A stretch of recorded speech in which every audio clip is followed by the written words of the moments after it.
Hi, this is Ron Darling. This is Skip Lockwood. Hi, I'm Ron Swoboda of the 69 New York Mets, and you're listening to Mets Musings with Gary Mack.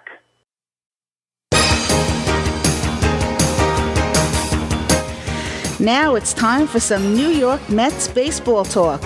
Here's Gary Mack bringing you the latest news and analysis from Mets Nation and the world of baseball on another edition of Mets Musings.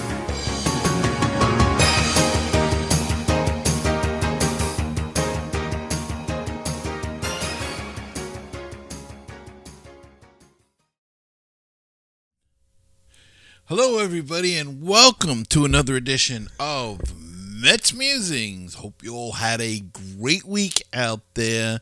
We've got a jam-packed show, so excuse me. Let's get right to it, and let's start off with the announcement that the Mets have made their first cuts of the spring training season. 13 players have been reassigned to minor league camp. Now, that doesn't mean you're not going to see them anymore. You may get to see them, but their overall training now will take place in the minor league camp. And they are right-handed pitcher Ty Adcock, right-handed pitcher Adbert Alzolay, pitcher Don Hamill, Oliver Ortega, Brandon Sproat, who looked terrific in his outing the other day, as did this other pitcher, Blade Tidwell. All are sent down. 6 pitchers, 7 position players. The position players are Ryan Clifford, Drew Gilbert, Rafael Ortega, Kevin Parada, Alex Ramirez, Luke Ritter, and Jet Williams. A couple of surprises there, not real big ones. But I thought they would keep Clifford around a little bit more, and perhaps Jet Williams. But both of them coming off of, and Drew Gilbert as well, but coming off of injuries, and I guess they want to just let them get more work in the camp, and so that's why they have been reassigned to the minor league camp.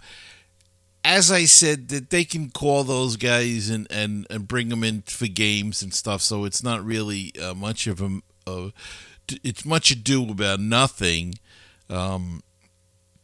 as far as spring training goes. So we will still be, more or less, we'll see those guys as spring training goes on. It's just an opening, it's the first real cut of the baseball season. So 13 players, they've been assigned, and good luck to them.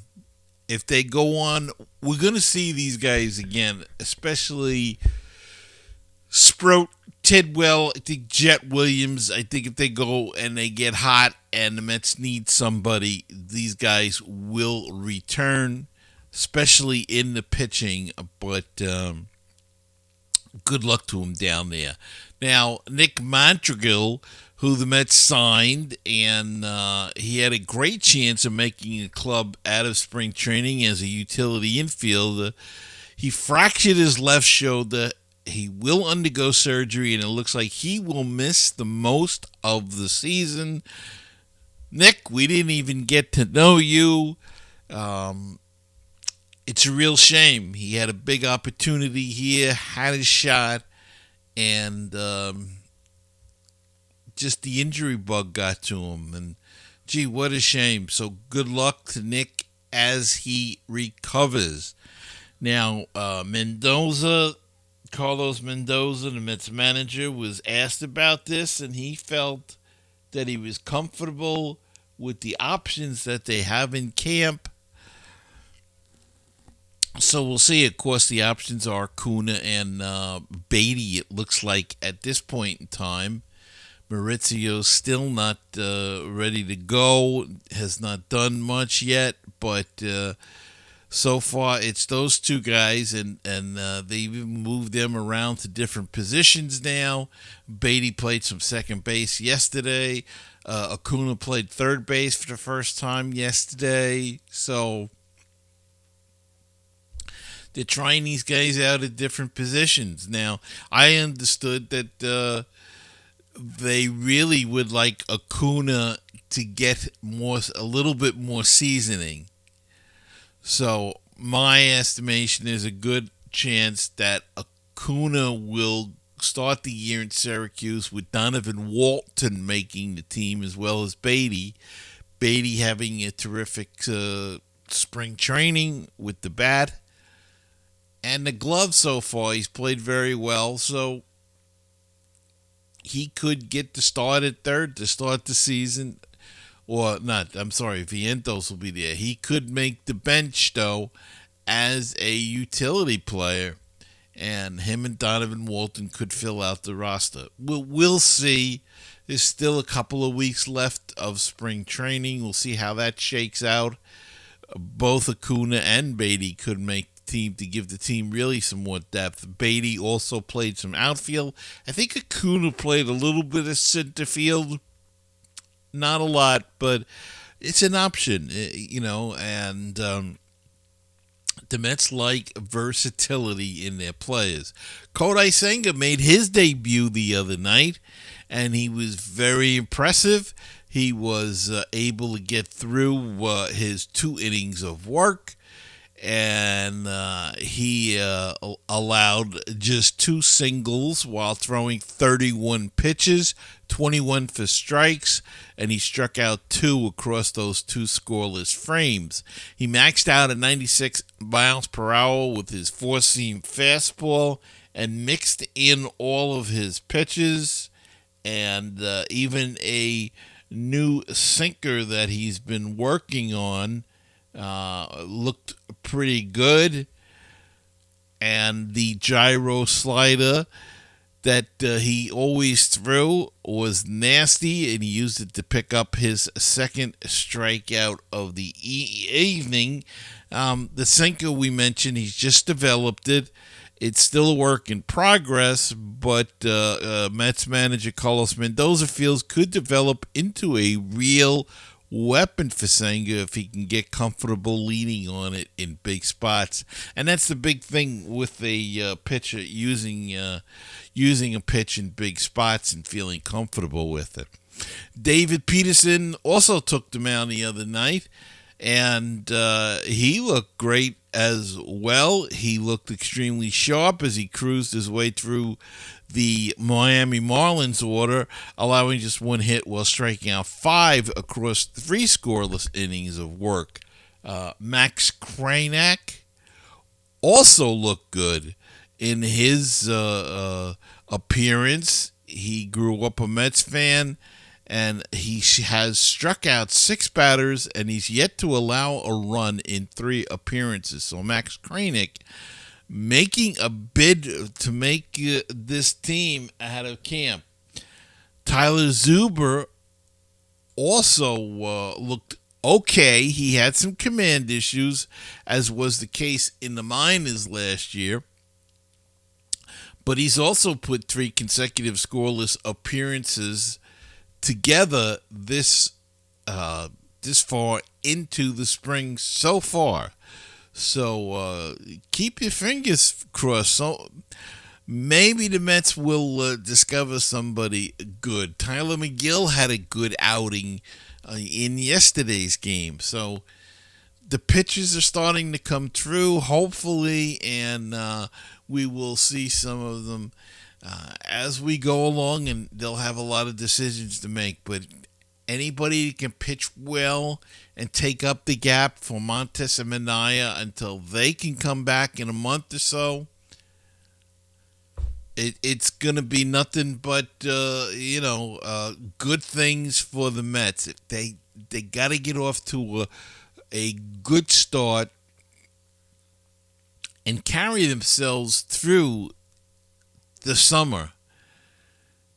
2 years ago, they had that swoon in June. Last year, They've got better in June, but May wasn't as good. So this year they need to be more consistent from the beginning of the season to the end of the season.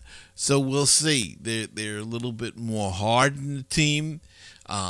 They've been through the ringer. A lot of the guys returned from last year, so they know what's going on. And we'll see how it all works out as it goes along. But so far, other than the injuries, this has been a pretty good camp. We've seen some good things. And like I said, other than the injuries, it's been pretty good and pretty nice, easy-going camp. So keep your fingers crossed that it continues this way. Brandon Nimmo has been fighting some knee soreness, but they don't think it's a problem. It's just, the usual knee soreness that you get from working out and running. And the same thing for Starling Marte. Marte has also been having some knee soreness, but he's expected to play some games this week, probably on the backfields or in the minor league camp. They may not bring him to the major league camp just quite yet, or to the major league games quite yet, but he'll be working out and he's progressing in that direction. So, these are the aches and pains. These are 32 and 36-year-old veterans. They know what they're doing. And why rush them? They know how to get ready at this point in time. Starling Marte has also been mentioned all spring and all winter, for that matter, in trade talk.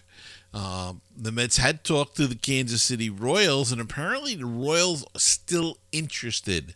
So there is a chance that Marte could be moved to the Kansas City Royals as they look for an outfield bat.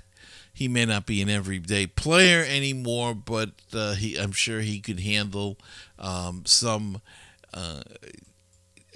DH duties for them, and a part-time player type of deal, maybe even a platoon situation. So there could be still a possibility. Now, the Mets might have to take a contract back from somebody that is not doing as well with the Royals as they thought they were going to get. But you know what? That's the way. And more than likely, the Mets will have to pay some money, pay down some of Marte's contract. But if they want to move him and keep one of the younger guys, it may be a possibility. So there is the possibility that Marte could be gone by the end of spring training.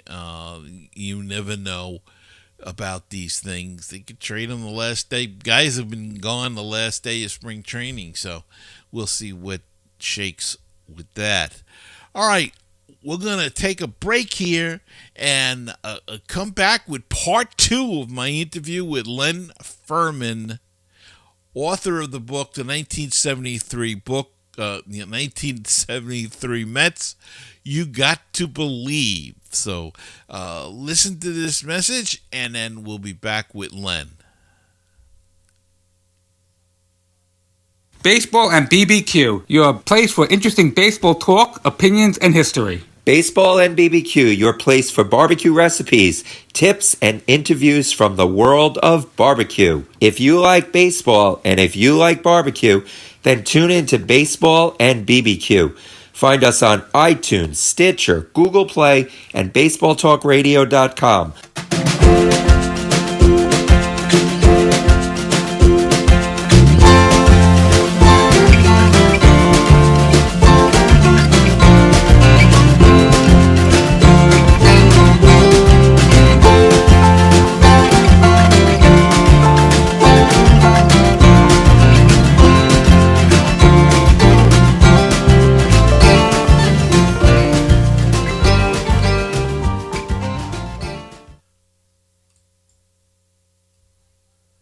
Uh, any other interesting stories? I don't want to give away the whole book.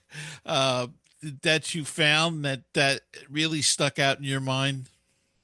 One that really sticks out in my mind is how what happened at the end of Game 3 of the 1973 World Series, and I I I don't remember that game because it was way too late. They were playing night games at that point in New York, and the game went into extra innings, and so I never really knew what happened. Seaver started that game, and he had one of the most magnificent games of his career. He struck out 12. He struck out Reggie Jackson. Reggie Jackson struck out Reggie Jackson 3 times, and Jackson was the MVP in the AL that year. And he was the MVP of the World Series, and Seaver strikes him out 3 times. But the Mets, of course, don't give Seaver much run support, and it's a 2-2 game, and it goes into extra innings. And in the top of the 11th inning, uh, Ted Kubiak got a walk. Now, here's the interesting thing with the book. I became very good friends with Ted Kubiak over the last few years, and he actually wrote the foreword for my book. And as I'm doing the research, I never realized the role he played in that game. So in the top of the 11th inning, Kubiak walks, and then there's a passed ball, and Kubiak gets over to second. And then, so now he's on second, and there's 2 outs, and Bert Campaneris is at the plate. And Ted Kubiak, a lot of people probably don't remember him. He was a utility infielder. He wasn't greatest, physically gifted player. He made it in the major leagues because he played smart. And he's written a couple of great books. One's called Old School. The other one's How to Field a Ground Ball, which is a manual that any kid or even minor league baseball player should read. And one of the things he points out is how you really have to pay attention to everything that's going on before a play. You have to look at the batter, how they're positioned. Look at the pitcher, look at the outfielders, see where they are. And so and he always did this. Always playing the thinking man's game. So when he's standing on second base, taking his lead with 2 outs in the top of the 11th inning in Game 3 of the 1973 World Series, which is tied 1 game apiece, and Bert Campaneris is at the plate, Ted knows where the Mets outfielders are. So that if a ball gets hit to the outfield, he doesn't have to waste precious moments looking to see where the ball is and deciding what he's going to do. So he already knows where they are. And sure enough, Campaneris hits a short liner to left center field. It's well enough over the head of Bud Harrelson. Bud can't catch it. And Ted knows where the outfielders are. He knows that he can just put his head down and run home. He's calculated that based on where that ball's going, where he knows the outfielders are, he can make it home. And he said he didn't even look at the third base coach because that would have taken a precious moment away from, just looking up just to do that. So he runs home and he makes it home. Now, Campaneris was one of the fastest baseball players in all of Major League Baseball at that time. So he tries to turn what's clearly a single into a double, and he gets thrown out at second. But because Kubiak had not wasted a moment of time, Kubiak crossed home plate just an instant before Campaneris was tagged out. And so Kubiak's run counted. Right. And that put the A's up 3-2. And the Mets went down in the bottom of the 11th, and the A's win the game and go ahead 2-1. Now, here's the thing. The A's manager, Dick Williams, at that time in the game, in the 11th inning, he had actually used up most of his players.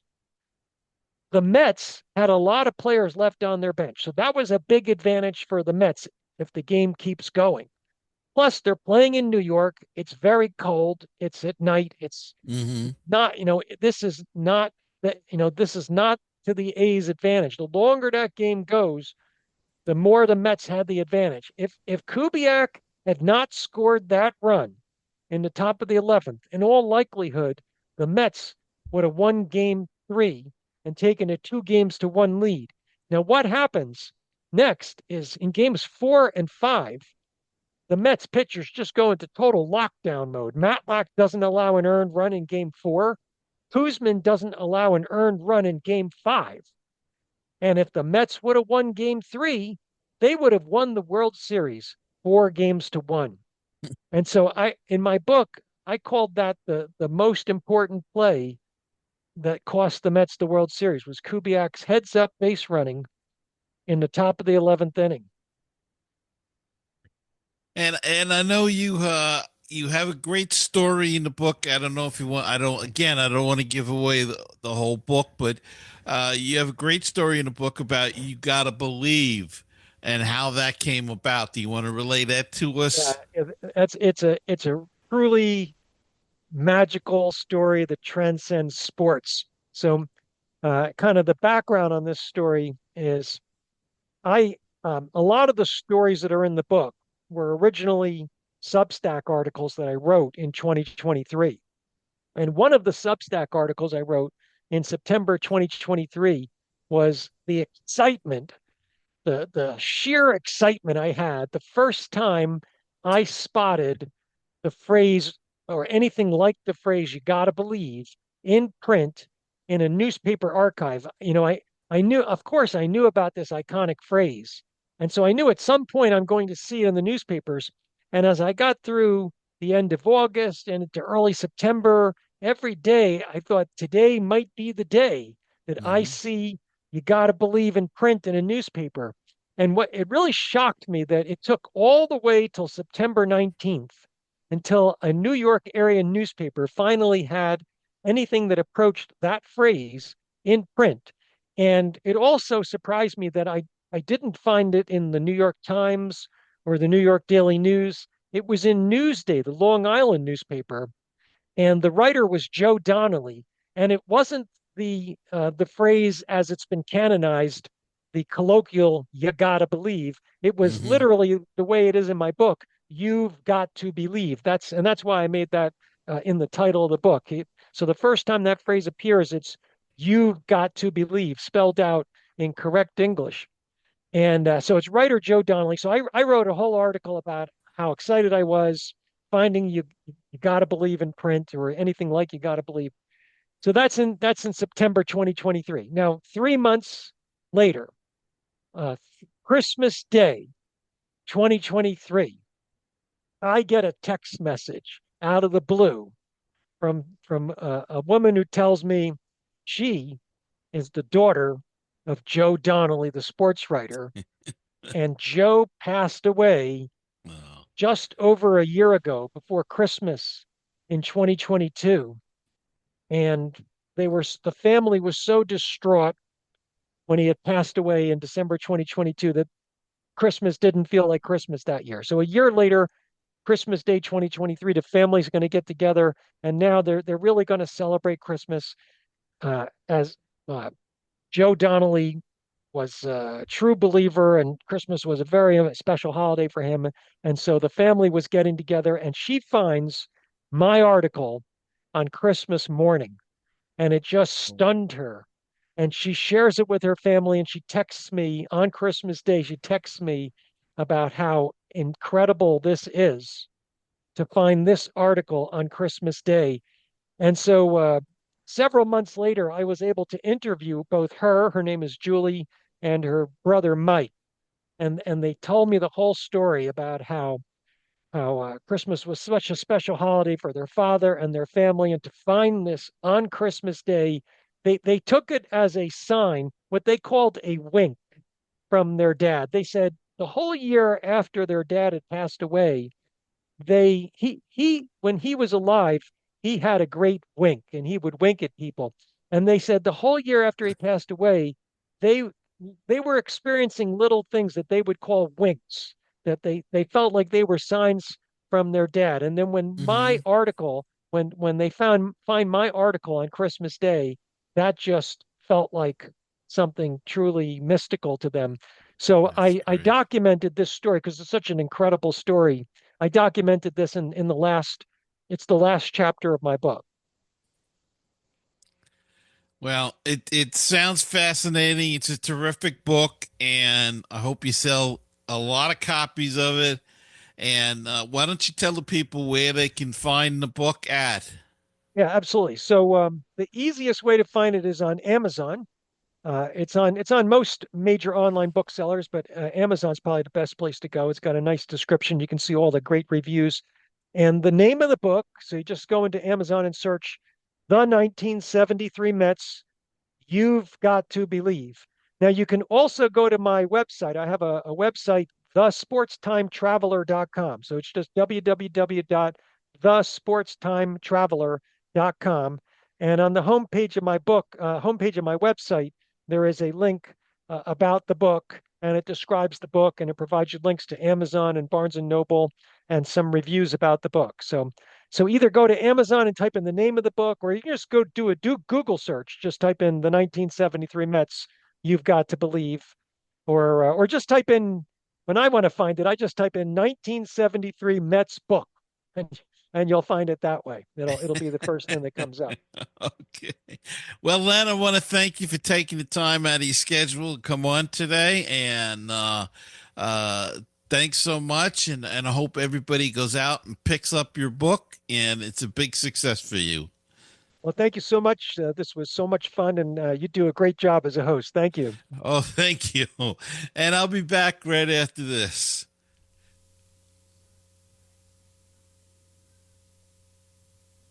And we're back, and I hope you enjoyed that interview with Len as much as I did having him on the show. It was great to hear from him, and it's a terrific book, so I hope you'll all go pick it up at Amazon or wherever you get your books, but Amazon I know has it, so go pick it up, please. And MLB, this just in, Anthony DeCuomo reports the Mets are replacing Reed Foley on outright waivers. DeCuomo notes that this move doesn't necessarily mean the right-hander won't be on the team, but it is a step they're taking to remove Reed Foley from the 40-man roster. However, the decision leaves Reed Foley exposed to being claimed by another club. It's the 29. If the 29-year-old clears waivers, he'll return to the Mets organization. So Sean Reed Foley released essentially by the New York Mets, and we shall see if we see him again. And the Mets did make a minor league signing. Jose Urena agreed with the Mets on a minor league contract that includes an invitation to spring training. Tim Healy of Newsday reports Urena will give the Mets a swingman option after their rotation took a hit with, of course, the injuries to Montas and Manaea. The 33-year-old Urena has made 9 starts and 24 relief appearances with the Rangers last season, collecting a 3.80 ERA, a 1.32 WHIP, and a 739 strikeouts to bases and balls across 109 innings. So that's a new one. So Jose Urena signed to a minor league deal with the New York Mets, and we'll see whether or not Jose can make this team. As the article said, he will be a swingman option that the Mets could use at any time if they so desire it. So we'll see how he performs when he gets his chance with this year's team. All right, that's going to wrap it up for this week's show. I hope you enjoyed it. I hope you enjoyed the interview with Len Ferman, both parts. If you missed part 1, go back to Mets Musings, number 570, and check it out. It's a very good interview. We need to have a history of the team, and so great that these guys are documenting it. And really, the 73 Mets, as we've discussed, a lot of people don't know about them. They're kind of the team that was forgotten, like a redheaded stepchild or something. I don't know. It was a weird season, and I think a lot of things were going on. And Hodges had passed away a year and a half before, or 2 years before, and I think it just kind of clouded a lot of people's minds. The Mets didn't play well, and it was just a lot of things going on that didn't play into this team. But it's good to recognize this team because they did go to the World Series and came a hair close to winning it when they had even less business than the 69 Mets had being there. So read the book, check it out, terrific book, and check out the Sports Time Traveler, his website as well, because he's got lots of great stories on there about baseball and things. So go check it out. And if you're watching this on YouTube, please hit the like and subscribe button. It helps us keep track of how we're doing, and leave a comment. It's free, and you can tell us what you think of the show and how can we improve it or make it better. What you don't like, what we can get rid of, whatever you want to say. So leave a comment in the comment thing, and don't forget we are available on all of the podcast apps, so go check us out there. And remember, until next time, to keep the faith, stay optimistic, and let's go Mets. And I'm Gary Mack, and I will see you next time on another edition of Mets Musings.